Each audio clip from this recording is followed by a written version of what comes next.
कल बनारस में संपूर्णानंद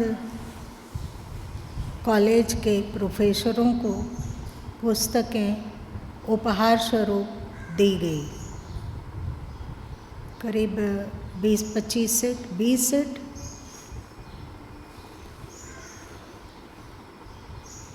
उसमें एक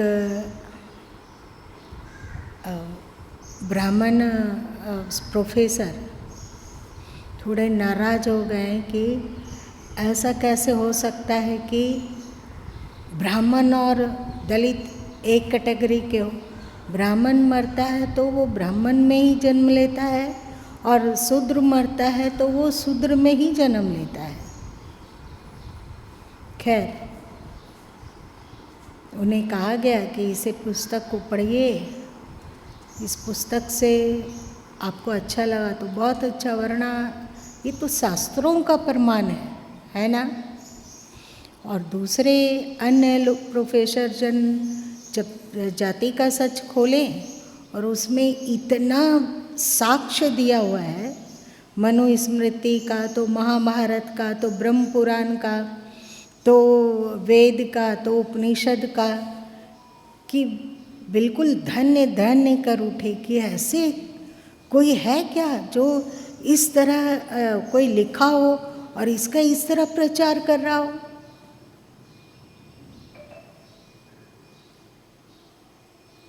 बहुत खुश, बहुत खुश।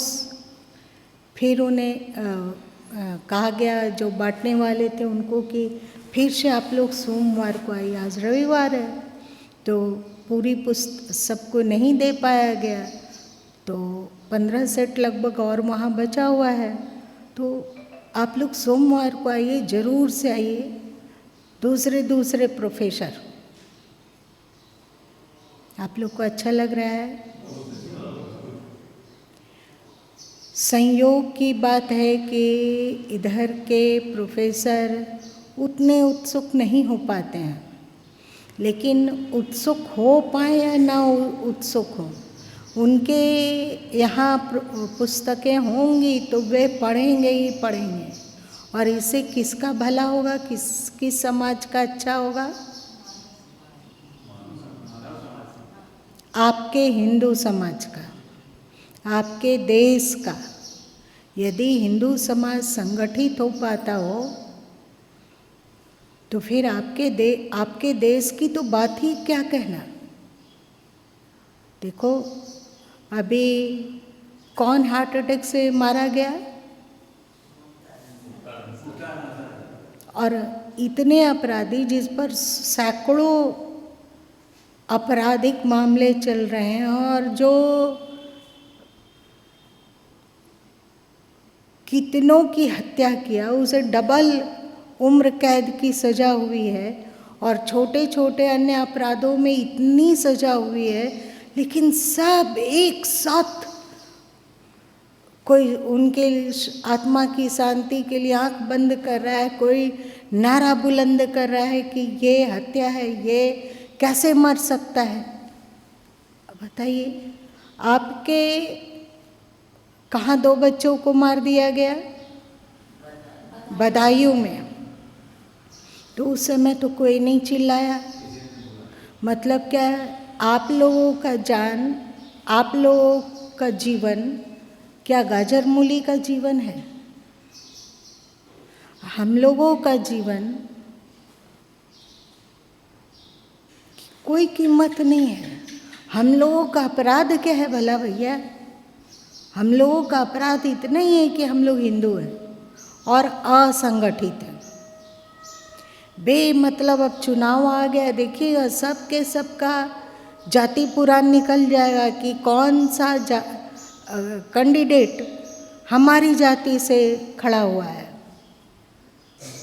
और फिर हम लोगों का वोट बट जाता है। हम लोगों को कोई प्रश्न करने की कोई क्यों नहीं कोशिश करता है? अपराधी लोग, बस उसमें जो अच्छाई है वो यही है कि वो अल्पसंख्यक है, और अल्पसंख्यकों में भी मुस्लिम है। बस उसमें एक यही गुण है इसके कारण उसका स्वाभाविक मृत्यु हो जाने पर भी सभी पार्टियां चिल्लाने लग जाते हैं। पर हम लोग के बच्चे काट दिए जाने पर भी उसके लिए सबके मुंह में चुप्पी आ जाती है। क्यों? क्योंकि जिसने काटा वो मुस्लिम था। आप लोग को रुलाई नहीं आती है क्या? आप लोग के हृदय में दर्द नहीं होता है? आप लोग देवी लोग केवल खाना बनाना जानते हो, खिलाना खाना जानते हो कि और ये सब भी समझ में बात आती है? रुआं सा हो जाता है मन कि अरे भैया समता रखो ना।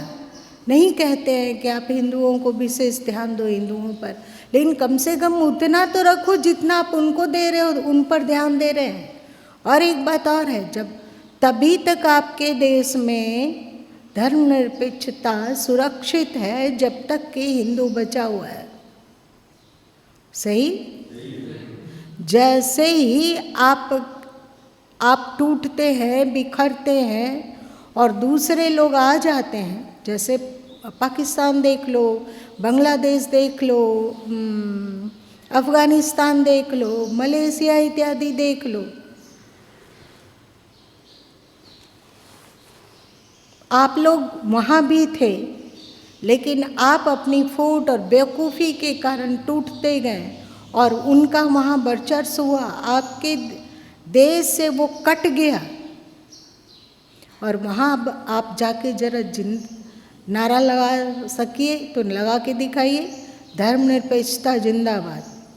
जरा नारा लगा के वहाँ दिखलाइए। कौन है? कौन नारा लगा के आ जाएगा वहाँ? आप लोगों में से कोई? तो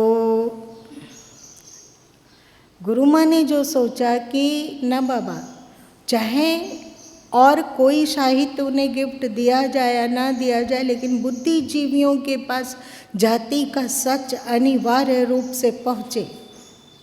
बताइए इसमें गुरु माँ का क्या स्वार्थ है, अथवा कबीर ज्ञान मंदिर का क्या स्वार्थ है? इतना परिश्रम, इतना दिमाग लड़ाना, और कि कैसे अलग अलग क्षेत्रों में पुस्तक जाए, कैसे वहाँ तक पहुँचाया जाए, कैसे इस बात को वायरल किया जा सके, इतना दिमाग लगाना किस लिए? आप सुरक्षित रहेंगे तभी आपका देश सुरक्षित रहेगा, और आप सुरक्षित रहे इसके लिए संगठन बहुत आवश्यक है। आप लोगों को नहीं लगता है क्या? लगता है ना? जब गुरु माँ तीसरी आँख लिखे थे 93 में शायद पुस्तक छपी थी पहली बार, मतलब 11 साल पहले, 31 साल, ओ इधर 31 साल पहले। उस समय इतना सरल नहीं था कि सब्जेक्ट खोज के निकालना, तो सब कुछ पढ़ा, कुरान को पढ़ डाला।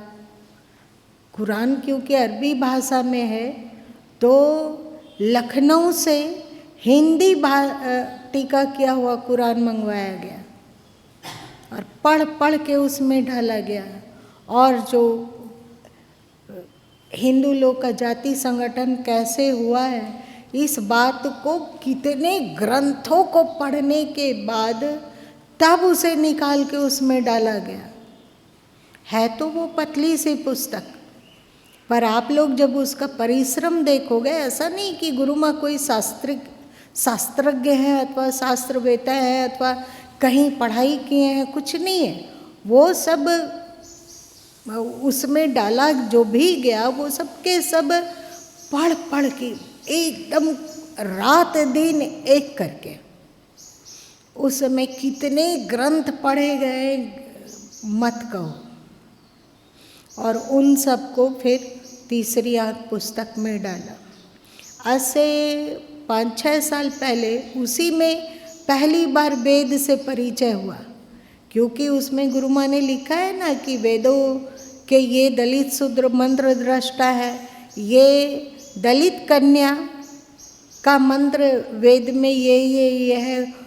वैदिक ज्ञान रखने वाले कौन कौन से शूद्र थे, कौन कौन सी स्त्रियां थी, वो सबको कोड़ कोड़ के निकाल के कितने वेद पढ़ने में है तो वो ठीक है कि एक 10,000 श्लोक उसका है ऋग्वेद इत्यादि का, तो उन सबको पढ़ कर घोट कर उन सबको निकाला गया और कहा गया कि जो कहते हैं कि स्त्री और शूद्र के कान में वेद मंत्र पड़ता हो तो गरम शीशा उनके कानों में भर दिया जाए, अथवा वे वेद शास्त्र बोलते हों, वेदों की बात बोलते हों, वेद की ऋचाओं को अपनी जीभ से उच्चारण करते हों तो उनका जीभ काट दिया जाए। और यदि वेद मंत्रों को उन्होंने याद कर लिया है, कंठस्थ कर लिया है, तो उनके गले को काट दिया जाए। ये गुरु माँ के दिमाग में धसा नहीं, ऐसा नहीं कि किसी ने कुछ कहा और गुरु माँ ने मान लिया, ऐसा नहीं किया। अब हुआ कि स्वयं पढ़ के देखा जाएगा कि उसमें बात क्या है। चारों वेदों को बिल्कुल घोंट डाला गया, चारों वेदों को घोंट डाला गया कि इसमें क्या क्या है, और जो निकला उसे प्रस्तुत किया तीसरी आंख में। 31 साल पहले, सोच रहे हो, आज तो कोई मंत्र आपको खोजना है तो आप गूगल में सर्च मारोगे, नेट का सहारा लोगे तो बहुत कुछ निकाल सकते हो, पर वो पुस्तकें उस समय लिखी गई जब ऐसा कुछ भी व्यवस्था नहीं था। और गुरु माँ ने कोई शास्त्री अथवा आचार्य की पढ़ाई नहीं पढ़ी, और उसमें लिखा गया कि ऐसा कुछ भी वेदों में नहीं है। ये भरमाने के लिए इसका प्रचार प्रसार किया गया, और उसमें लिखा गया कि स्त्रियों का अधिकार वेदों में पहले से रहा है, शूद्रों का भी अधिकार उसमें पहले से रहा है, मानव मात्र के लिए वो वेद है। यहाँ कोई पढ़े हैं तीसरी आंख?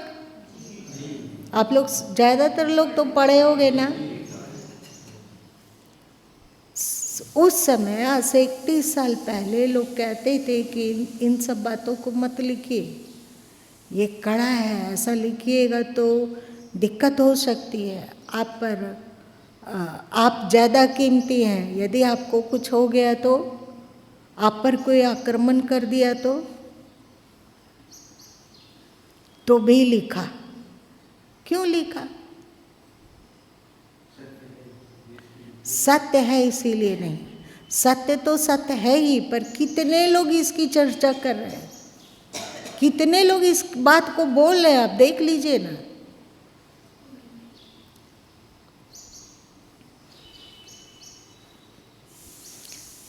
तो हम लोगों का लक्ष्य सामाजिक संगठन, आपस में हम लोग एकजुट हो, किसी पर अन्याय ना करें, पर आप पर कोई अन्याय कर ना सके, आप किसी को ना धमकाएं, पर आप में इतनी क्षमता होनी चाहिए कि आपको कोई ना धमकाए। किसी पर आप अन्याय मत कीजिए, पर आपको इतना शक्तिशाली होना चाहिए कि आप पर अन्याय करने का किसी की हिम्मत ना हो।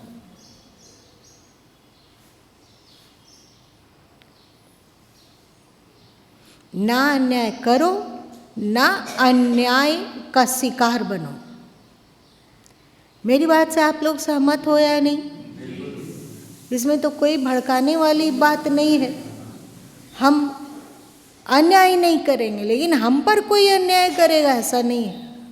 और हम लोग कोई बौद्धिस्ट नहीं है कि शस्त्र का त्याग, शस्त्र का त्याग मतलब अशोक ने क्या किया था? अहिंसा का दुमड़ी पीटा, अहिंसा अहिंसा अहिंसा। हम लोग कोई बौद्धिस्ट नहीं है, और बौद्धिस्ट लोग भी अब सीख गए हैं कि मारो मत, किसी को मारो मत, पर कोई तुम्हें मार ना सके। तुम्हें मतलब हम लोग व्यक्ति के नाम से नहीं बोल रहे हैं, एक संगठन पर बोल रहे हैं। अभी कहाँ बौद्ध लोग मजबूती से उठ खड़े हुए? म्यांमार, ठीक है, बहुत अच्छा। आप लोग को तो याद है। बहन लोग चुप हो, किसी को नहीं पता, किसी को नहीं पता। रोहिंग्या कहाँ का है? वहाँ से क्यों उन लोग को भगाना पड़ा?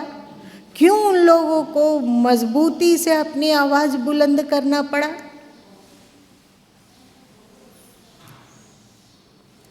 कहावत में है, अति संघर्ष करे जो कोई,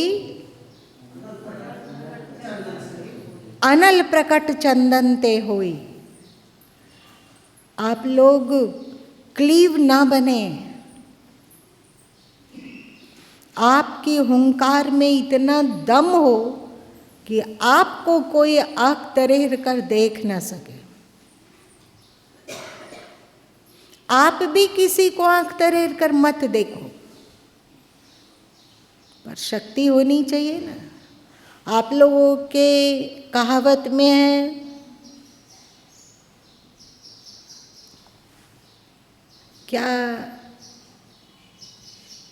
क्या कहावत है जो कि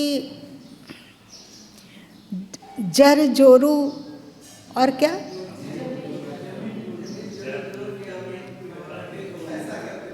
क्या बोलते, बोलिए।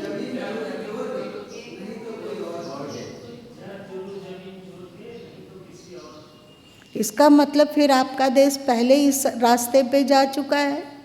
आप लोग बलहीन थे, आप लोग असंगठित नहीं थे, तभी मुट्ठी भर मुगल आए और आप लोगों को गुलाम बना लिया, और आप लोग उसकी जी चाटुकरी करते रहे ना। आपके देश, जिसे कि आप माता कहते हो, क्या कहते हो? भारत माता। किसी ने उसके बाजुओं को कटा हुआ है, किसी के बाजू को काटा, किसी के सिर का, किसी ने सिर का उनका एक हिस्सा गायब कर दिया, और हम लोग मस्त हैं। भैया हम तो कमा रहे हैं, हमारे घर में आपको सारा सुख सुविधा दिखेगा। अच्छा कमाते हैं, हमारी सैलरी बहुत है। उस सैलरी का क्या करोगे तुम? उस पैसे का क्या करोगे? इतना ही हम लोग इसी के लिए जिंदा हैं। भारत का खाओ, भारत की जमीन में मर जाने के बाद मिल जाओ, भारत में उगे हुए पौधों से जो उपलब्ध अनाज है, फल है, दूध और दही है, उसका खाना खाओ और मोटे ताजे हो जाओ। भारत के प्रति कोई कर्तव्य नहीं। आप लोग तो बड़े ही अकड़ के बोलते हो कि भैया हम तो ब्राह्मण हैं, हम तो भूमिहार हैं, और हम तो राजपूत हैं, कि हम तो दलित हैं, हम आरक्षण को छीन कर लेंगे, हमारा अधिकार है यहाँ, इत्यादि इत्यादि ढपली गाते रहो। जाके देखो पाकिस्तान में, जाके देखो बांग्लादेश में, जो दलित थे और मुस्लिम बन गए हैं, वहाँ उन लोगों को आरक्षण मिल रहा है क्या? अरे भैया पता लगा लो ना। नहीं आता है, कोई पुस्तक नहीं समझ में आती है तो गूगल में सर्च मारो, देख लो वहाँ कौन सा आरक्षण मिल रहा है। आप ही का खून वहाँ है ना। जो कभी वो दलित था, अपने आप को कहता था कि हम तो पिछड़े हुए हैं, क्या हो गया? और बहुत सारे लोगों को लगता है कि नहीं, हम तो हिंदू धर्म में न्याय नहीं मिलता है, इसलिए हम लोग बौद्ध धर्म अपनाते हैं। बौद्ध धर्म अपनाने से क्या होगा? अफगानिस्तान में पता है बहुसंख्यक वहाँ बौद्ध थे, किसको किसको पता है कि अफगानिस्तान में पहले बहुसंख्यक बौद्ध थे? हाथ उठाओ। अच्छा, वाह वाह। और भी?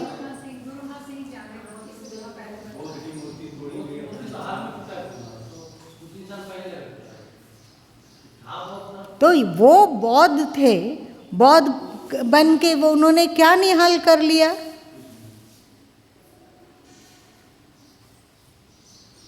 आज उनका कोई संगठन नहीं रहा, अपने आप को अलग थलग कर लिए कि नहीं भैया हम लोग मिल के नहीं रहेंगे, हम तो भैया बौद्ध हैं। तो बौद्ध होने से क्या हुआ?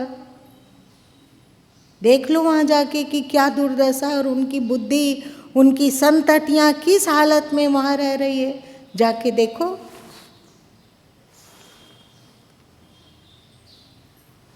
यहाँ पर जो मतलब अपने आप को समझते हैं कि वे दलित हैं, यदि भारत सरकार ऐसा कानून लाए कि आपकी बेटियां स्कूल नहीं जा सकती हैं, पढ़ाई नहीं कर सकती हैं, तो आप लोग यहाँ पे कुछ क्या करोगे? दलित भाई क्या करेंगे? जो अपने को कहते हैं कि हम पिछड़ा है, तो क्या करेंगे?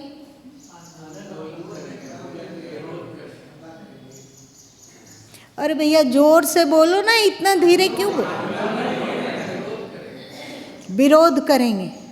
और जो बौद्धिस्ट अभी इस्लाम में हैं अफगानिस्तान में, वहाँ उनकी बेटियां कितनी पढ़ाई कर रही है? क्या हो गया? पढ़ नहीं सकती है वहाँ।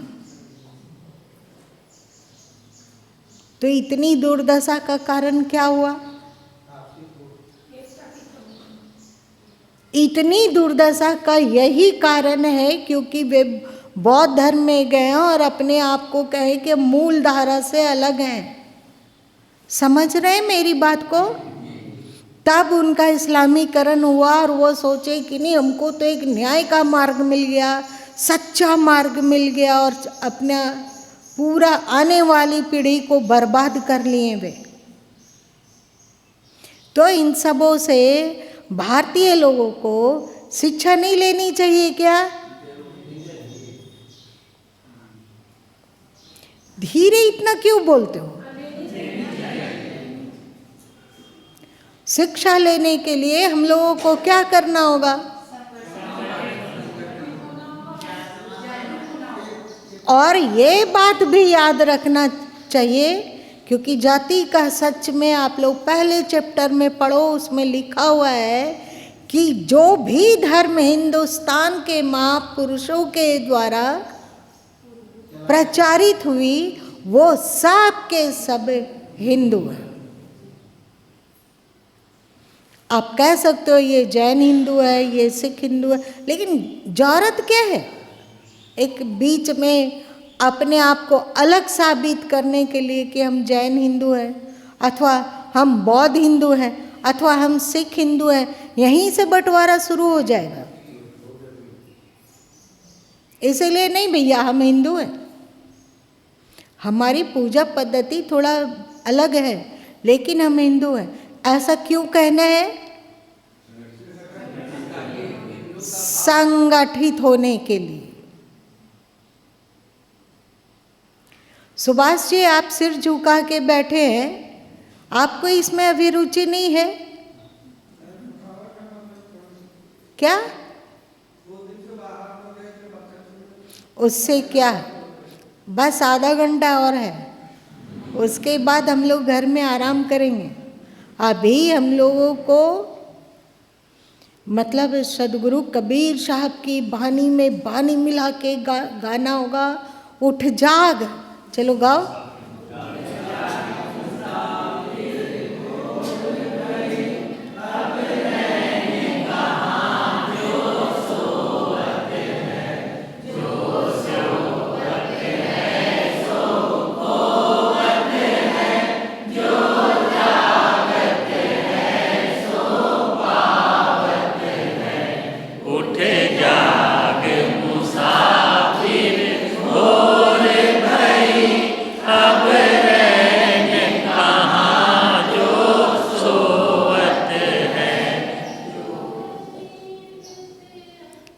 इसका मतलब क्या हुआ, ये क्यों गवाएं आप लोगों से? जिससे कि भूल जाओ कि तुम किस जाति के हो। हमारी एक ही पहचान है, मर्जी हो तो सनातनी कहो, मर्जी हो तो हिंदू कहो, एक ही पहचान है। ना कोई अकड़ जाति के नाम पर और ना कोई हीन भावना जाति के नाम पर। हम सब एक। और इसको साबित कौन कर रहा है? जोर से बोलो। गोत्र, गोत्र। इसको साबित गोत्र कर रहा है। दुनिया की कोई ताकत इसे काट नहीं सकती है ना? अकाट्य प्रमाण है, इसे कोई नहीं काट सकता। ऐसा कोई हथियार नहीं बना है जो इसे काट सके। जानते हो तुम लोग, गूगल वालों ने बहुत कोशिश की है, बहुत कोशिश की कि इस गोत्र को उभरने ना दिया जाए। उन्होंने कहा, वे अपनी परिभाषा में लिखते हैं कि गोत्र का मतलब होता है कि हम उस ऋषि को अपना गुरु मानते हैं। देखिए, ये षड्यंत्र है, इसको समझना चाहिए। वे कहते हैं कि जो कश्यप गोत्र के हैं, मतलब वे उनका कश्यप गोत्र वाले कश्यप ऋषि को अपना गुरु मानते हैं, उनकी वाणी का फॉलो करते हैं। ये लो,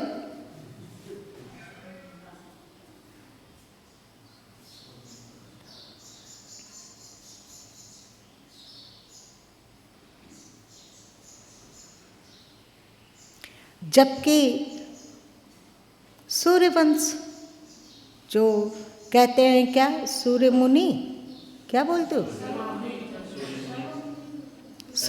चंद्र मुनि, चंद्र मुनि, ये सब क्या है? सूर्य मुनि जिनका गोत्र है, उसका मतलब है कि वे आदित्य, मतलब कश्यप ऋषि के पुत्र जो आदित्य थे, जिनको कि विवस्वान भी कह सकते हो आप, उनके ये सब वंशज है।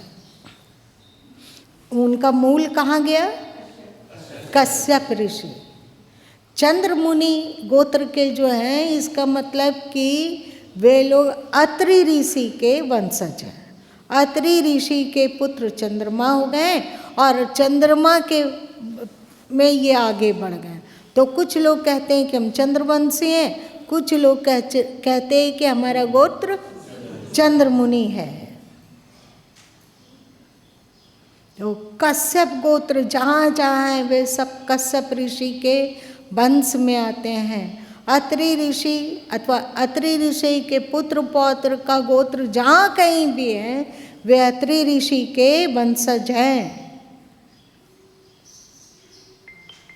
उसी तरह जिनका भार्गव गोत्र है, तो उनका वंशज भृगु ऋषि से है। और भृगु ऋषि किनके पुत्र है, इसको आप लोग खोजिए और हमें कल बताइए। क्यों हम ही सब कुछ बता दें? भार्गव ऋषि के जो भृगु ऋषि, भार्गव ऋषि, वे किनके पुत्र हैं? खोजिए और हमें कल बताइए। जितने भी, यहाँ नहीं, केवल हम ही लोग नहीं, चाहे यहाँ मुस्लिम हो, चाहे ईसाई हो, चाहे पाकिस्तान के लोग हो, चाहे बांग्लादेश के लोग हों, चाहे कहाँ हो, अफ़गानिस्तान में हो, चाहे मलेशिया में हो, और बहुत हद तक अरब देश में हो। कौन गया था अरब देश में पहली बार? चलो हम बताते हैं तुम लोग को। बताएं कि कोई आध्यात्मिक चर्चा करें? ये भी नॉलेज ले लो कि जब रावण मारा गया और विभीषण को राजगद्दी मिली, तो विभीषण राम जी के अनन्य भक्त थे। सही बात? तो फिर उन लोग विभीषण ने सत्य, दया, अहिंसा, प्रेम, वैदिक ज्ञान का प्रचार प्रसार किया और चारों ओर अब इस ज्ञान को फैलाया। इस बात से कुछ लोग बिल्कुल नाराज हुए।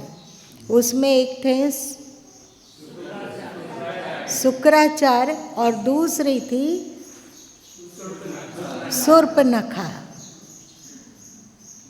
वहाँ गए और अब एक अलग क्षेत्र में प्रचार प्रसार करने के लिए, और सबसे पहले शूर्पणखा ने बुर्का,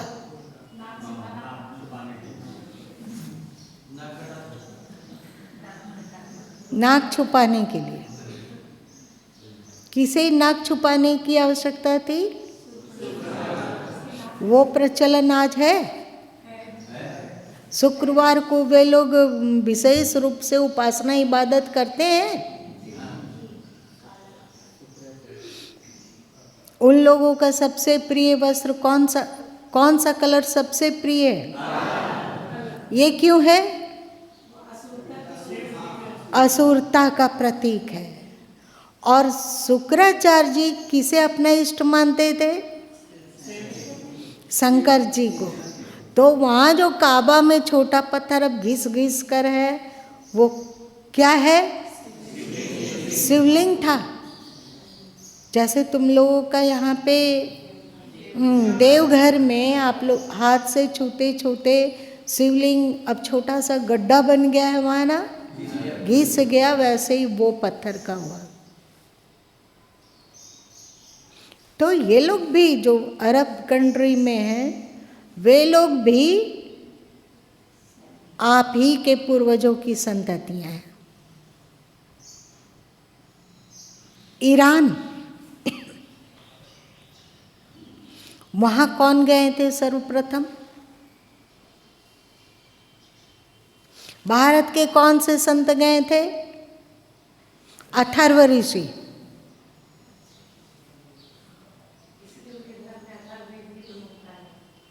इसीलिए उनके क्या नाम है? अवेस्ता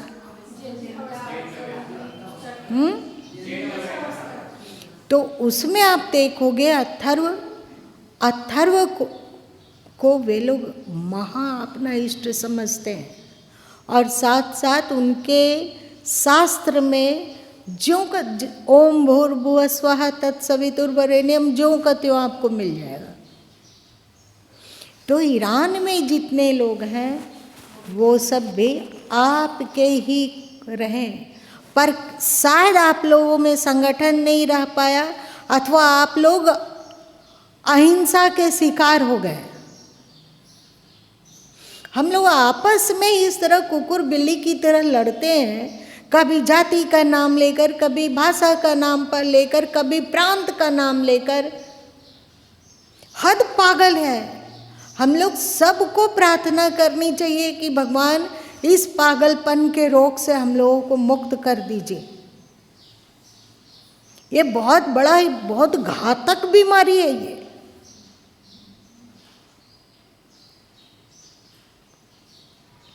हम लोग उस समय या तो आपस में फूट रहा, अथवा हमें हथियार नहीं उठाना है। और एक भूत और था जो उस समय आप लोगों के साथ बहुत गद्दारी किया, और उस भूत का नाम क्या था? क्षमा। मेरी बात सुन के आप लोगों को अपच हो रहा है क्या? हाँ,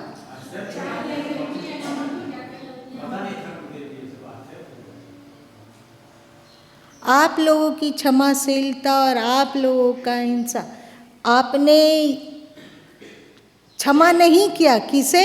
अपने लोगों को। अपने लोगों से अगर इतनी गलती हुई तो हमने क्षमा नहीं किया। हम लोग उस समय अहिंसक नहीं बने। जब आपस में हम लोग जूझे, क्या जरूरत था किसी को सताने का? हम लोग अपनी सारी हिंसक मनोवृत्ति को अपने ही लोगों को सताने में लगा दिया। और जो बाहर का शत्रु आया तो आप लोग तो अतिथि देवो भव, है ना, अतिथि देवो भव। तो अतिथि देवो भव के लिए आप लोगों ने आरती उतारना आरंभ किया। नहीं नहीं, उन लोग हमारे अतिथि है, उसको बसने दो, उसके लिए उनका पूजा स्थल बना दो उनके तरीके का, ये सब किया। अब हम, मेरे विचार से अब हम लोगों को चाहिए कि आपस में एकजुट हों, प्रेम करें, एक दूसरे को क्षमा करें, एक दूसरे को सताएं नहीं, एक दूसरे को पीड़ित ना करें, आपस में प्रेम से एकजुट होकर ऐसे बन के मुट्ठी की तरह बन के रहें। और हाँ, हमारे देश की ओर अथवा हमारी संस्कृति की ओर कोई आँख तरेर कर देखता हो तो फिर बहन लोग दुर्गा और चंडी हैं और भाई लोग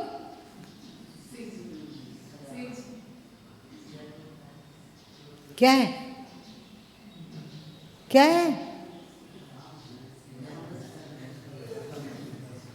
देख लो,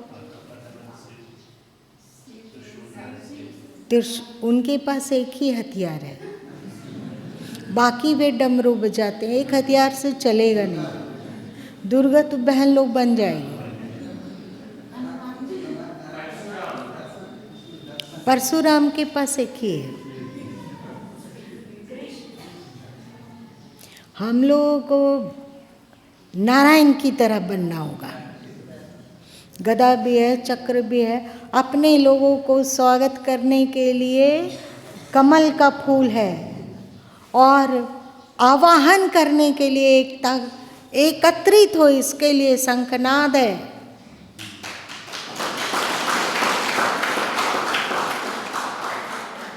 और शत्रुओं को मजा चखाने के लिए एक हाथ में सुदर्शन है तो एक हाथ में गदा भी है।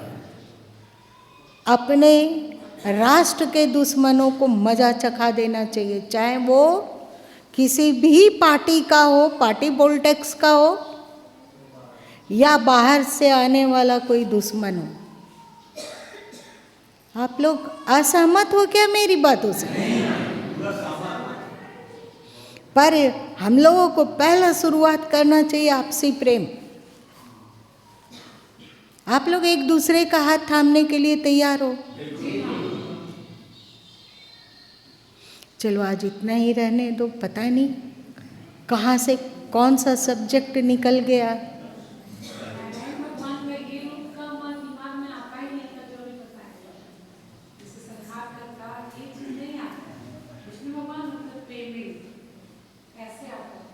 हम अपने लोगों के लिए वे प्रेमिल हैं, पर दुष्टों के लिए वे प्रेमिल नहीं हैं।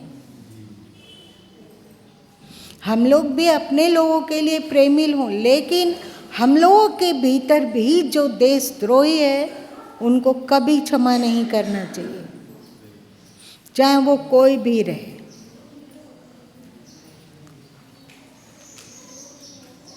इसलिए इतना संगठित होने के लिए और समझ विकसित हो, इसलिए तो गुरु माँ इतना, जितना ही ईश्वर ने ताकत दी उसको पूरा का पूरा इस समाज के हित में नियोजित करने का संकल्प उठता है। और हमें कोई दिक्कत नहीं, आप लोग मेरे बैनर से ना हो ना, हम लोग सब मिल के प्रचार करें, अपना जीवन निर्वाह भी करें, अपने लिए सोचें, सब कुछ ठीक है, लेकिन साथ साथ में आपसी संगठन और प्रेम के लिए भी कार्य करें।